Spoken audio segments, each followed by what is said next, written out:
Today I don't feel like doing anything. I just wanna lie in my bed. Don't feel like picking up my book to study for my English test, but I have to learn comparing superlatives. Well, first you take an adjective with one syllable, then you add ER or EST. It couldn't be more easy. No, easier. Did I mention if an adjective ends in Y? You change the Y to I, add ER or EST. Now I think I'm getting sleepy. Oh no, don't do it. Don't do it, just keep studying.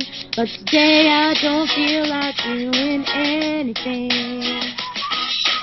I just wanna lie in my bed.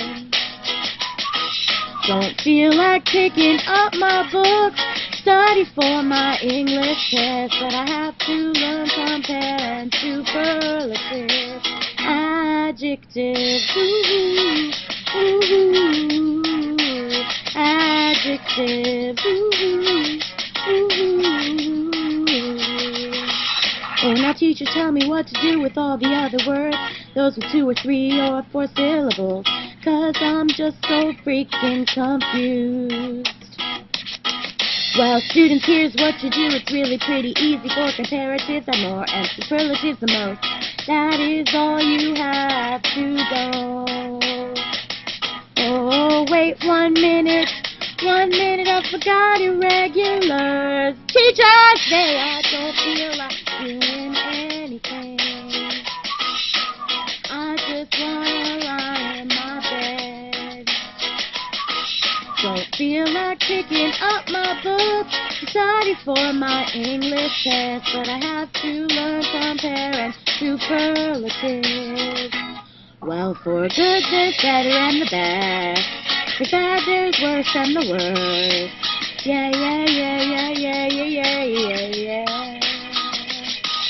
For far there's farther and further. Farthest and furthest. Yeah, yeah, yeah, yeah, yeah, yeah, yeah, yeah, yeah. Oh, today I don't feel like doing anything. I just wanna lie in my bed. Don't feel like picking up my book to study for my English test, but I have to learn compare and superlative adjectives. Ooh, ooh, ooh, adjectives. Ooh,